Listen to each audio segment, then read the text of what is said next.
Avant, on portait un gilet jaune en cas de danger, pour être vu.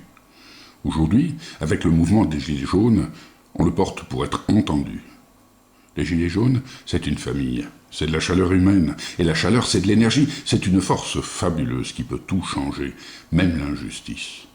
Vous trouvez normal qu'en démocratie, nos dirigeants nous imposent des réformes que nous devons combattre dans la rue, tellement elles sont injustes? On nous explique que, puisque nous vivons plus longtemps, il faut travailler plus, mais il y a longtemps que c'est fait.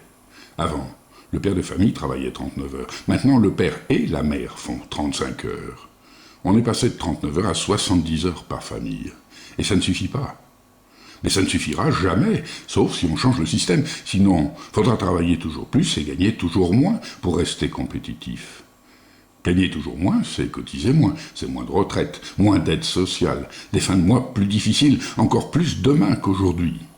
Et travailler plus, c'est détruire la planète. Fin du mois et fin du monde, même combat. Les riches seront toujours plus riches et les pauvres plus pauvres. Mais ça, on ne veut pas le savoir. C'est de l'économie. Sauf que l'économie, c'est elle qui fait la pluie et le beau temps. Pour le réchauffement climatique et aussi pour la fracture sociale. On n'échappe pas à l'économie. Alors on fait quoi? On laisse faire le pouvoir? C'est le président qui décide. Nous savons que les 10% les plus riches émettent 50% des pollutions. Mais les riches surtout, on n'y touche pas. C'est à nous de faire l'effort. Il faut faire des petits gestes. Fermer le robinet en se brossant les dents. En Californie, les riches arrosent des hectares de gazon rien que pour jouer au golf. Et nous, faut fermer le robinet en se brossant les dents. Cherchez l'erreur. À Dubaï, on fait du ski sur des pistes réfrigérées par plus de 40 degrés à l'ombre. Je vous dis pas la facture d'électricité. Et nous, faut éteindre la lumière en sortant d'une pièce. Si on veut sauver le monde à nous tout seuls, la lumière, nous, faut pas l'éteindre. Faut plus jamais l'allumer. Comme ça, ils pourront skier à Dubaï. La planète entière peut marcher pour le climat. Tant que les riches pollueront, marcher, ça avance à quoi? On manifeste contre la déforestation ou la surpêche. On est pour le véganisme ou le zéro déchet. On mène des centaines de combats. Mais on préfère remplir des bouteilles de mégots que de porter une idée qui résout tout. Mais il faut surtout pas dire que la dissuasion incitative résout tout. Pourtant, elle résout tout. Faut pas dire non plus qu'elle est la seule solution. Pourtant, elle est la seule solution. Si les 10% les plus riches ne font pas d'efforts, c'est foutu. On est bien d'accord. Mais tout le monde s'en fout, sauf la dissuasion incitative, qui va les faire payer pour sauver la planète.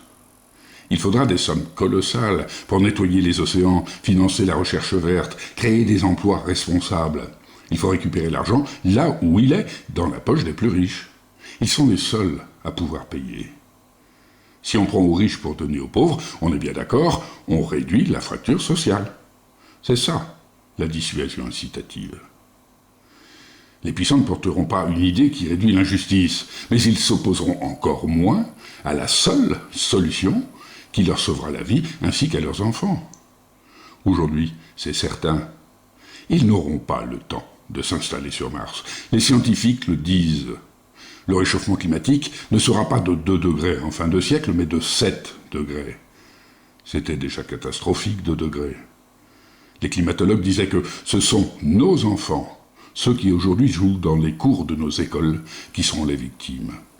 Avec 7 degrés, il est plus que probable que, déjà en 2050, il ne restera plus grand monde. Pas même les riches californiens qu'il a fallu sauver par hélicoptère de leur villa de rêve dévorée par les incendies du réchauffement climatique. Les puissants capitalistes sont en train de réaliser que même eux sont menacés. Le réchauffement climatique qui ne concernait que les plus faibles est devenu leur meilleur allié. La menace de fin de l'humanité va nous permettre de vaincre l'exclusion, la misère et la fracture sociale. Quand je dis qu'une solution existe, je parle d'une solution incontournable, une solution qui s'impose d'elle-même et à chacun, aussi bien aux riches qu'aux pauvres, aux gilets jaunes et à Emmanuel Macron, à l'altermondialiste et au pire des capitalistes, car personne n'échappera à la fin de l'humanité si chacun ne fait pas sa part. Vous n'y croyez pas? J'ai passé des milliers d'heures là-dessus, mais vous savez, avant de savoir ce que je propose, que j'ai tout faux et que je suis stupide. Bravo, merci, c'est sympa, mais j'ai l'habitude. il y a 30 ans, quand j'expliquais que nous fabriquons des objets fragiles exprès pour qu'ils cassent, on me prenait pour un attardé parce que j'avais de l'avance. Aujourd'hui, nous avons tous entendu parler de l'obsolescence programmée, mais tout le monde s'en fout. Les premiers lave-linges duraient 40 ans. Aujourd'hui, on a fabrique qui dure 5 ans. Il en faut 8 là où un seul suffisait. On épuise la ressource, on pollue 8 fois plus, et on émet encore plus de gaz à effet de serre dans des embouteillages qui n'existeraient pas si on travaillait moins. Mais dans notre système, sans obsolescence programmée, le chômage exploserait. Alors, pour ne pas changer le système, des petits malins veulent fabriquer fragile, mais réparable. Comme ça, pas de problème, on crée de l'emploi. Et on ajoute aux embouteillages de ceux qui vont fabriquer fragile, les embouteillages de ceux qui vont réparer. Dans un tel système, fin du mois et fin du monde vont très vite se rencontrer.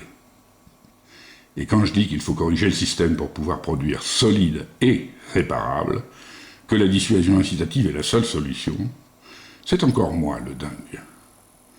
Coluche disait, c'est parce qu'ils sont nombreux à avoir tort qu'ils ont raison. Ils sont nombreux à avoir tort. Tout le monde croit impossible de changer le système, mais c'est possible et c'est la seule solution. Les riches doivent polluer moins et il faut supprimer la misère. Ce que je vous dis là, tout le monde le sait, mais personne ne veut savoir qu'il le sait.